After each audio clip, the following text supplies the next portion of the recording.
are discussing this report from WMO and others about where am I? I should be here.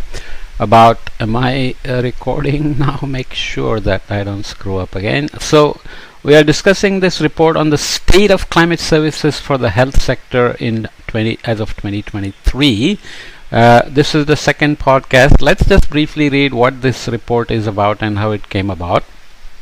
In 2018, the Conference of the Parties, that's COP, that happens every year, and this year it's going to be in Baku. Is it in Kazakhstan or somewhere?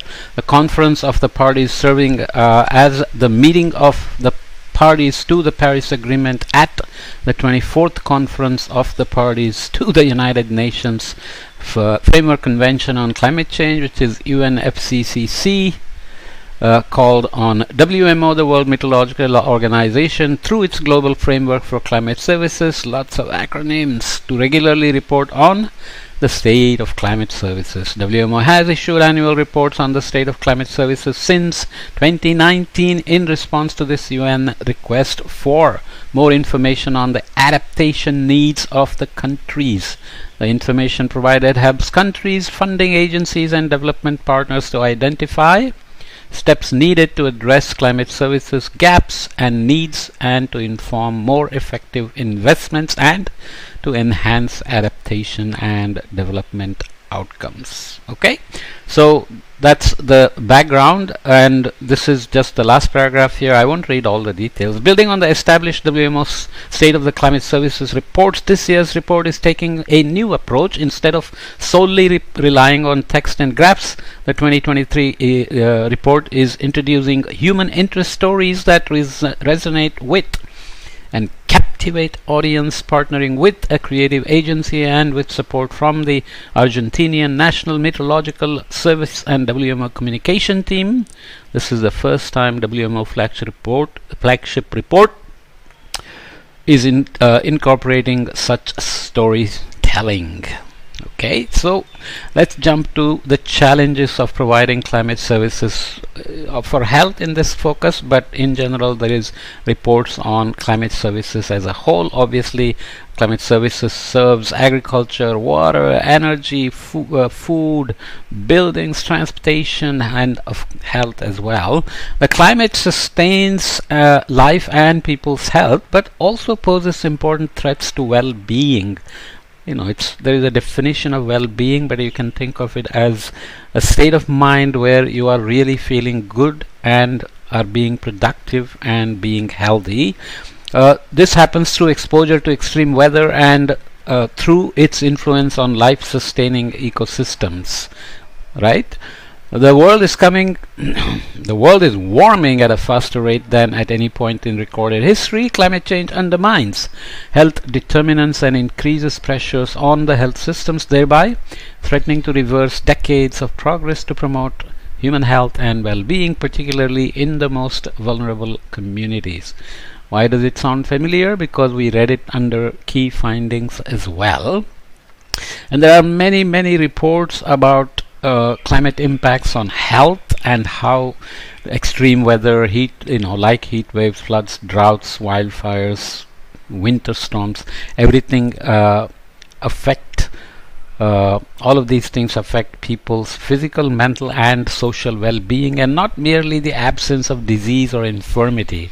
You may be fit but you may not be well in terms of performing. You may be just feeling down and depressed about everything because you seem that the world is coming to an end. So don't always read bad news about climate, because sometimes climate scientists with a tunnel vision will keep on feeding you bad news only.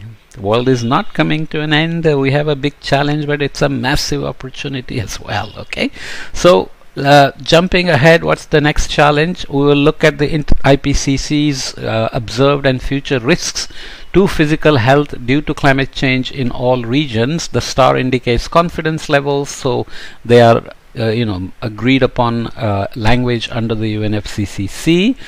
Very high confidence, medium confidence, and low confidence, and future risks are based on projections which depend often on scenarios. In the last report they were called shared socioeconomic pathways, or SSPs, which make assumptions about future population, energy balance, energy portfolios, what people eat and what policies will be there, etc., what carbon capture methods may be working, what bioenergy we may be using, and so on. So there's a lot of uncertainty, but nonetheless these are risks, so you have to see how you want to prepare for them, which requires reliable information. Will you really be able to prepare for something that's supposed to happen in 2100?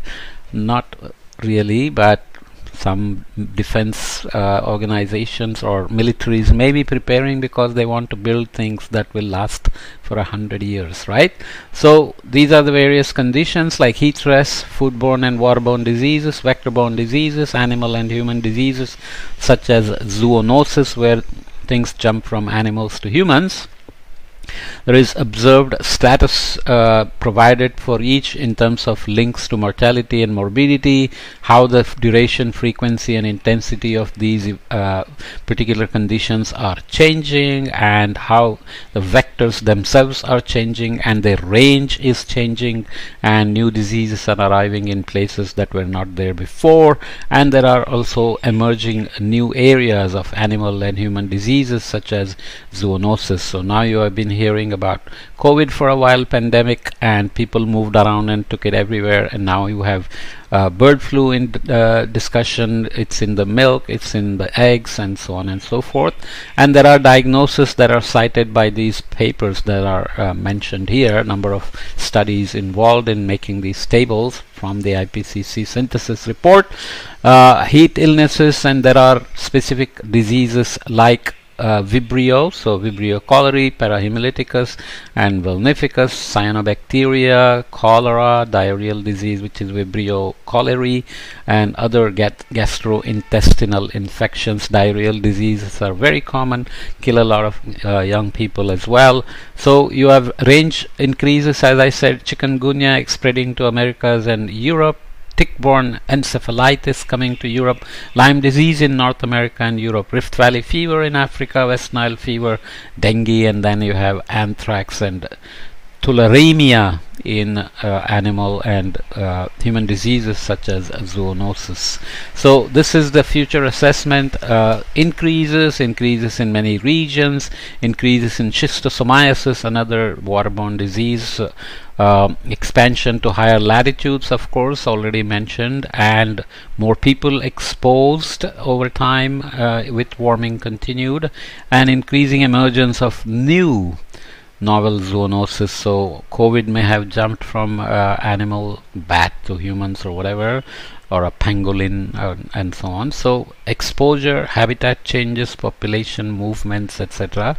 will increase that. Of course, air pollution is a big one with wildfire smoke, atmospheric dust, and aeroallergens. Increased exposure to wildfire smoke and pollen with warming already happening, expected to happen more. Cardiovascular diseases and respiratory distress is very obvious with air pollution. Increases in respiratory diseases from aeroallergens and ozone is expected in terms of future risks emerging.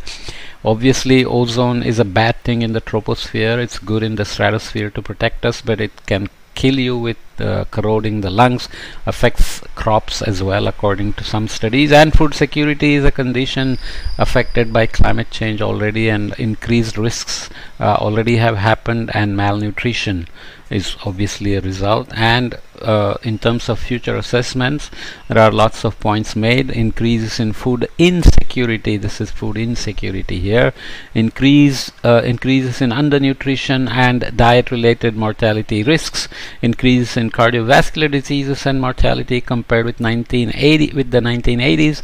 This increase could be 69 to 134% by the 2080s. So 2080's projections are quite uncertain, but again, it's about risks, risk perception, and resources for preparing for something that may happen in the 2080's while people are dying right now, because over over 30% of the deaths right now are from cardiovascular diseases. So they are related to climate change, but they're also related to diets, habits, physical activities, etc., etc. Right? Food safety, increased risks in agriculture and fisheries, increase in impacts on food safety.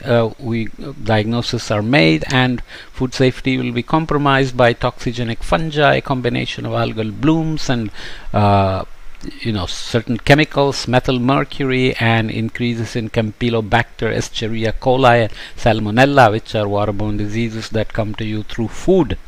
So food safety is a big concern with warming, because warming enhances all the pathogens and bacteria and so on, and your exposure increases automatically. Insecure and inadequate water and sanitation and hygiene, increased disease risk, waterborne and water-related disease and malnutrition already have been diagnosed, and it's projected that increases in water-related risks will only increase.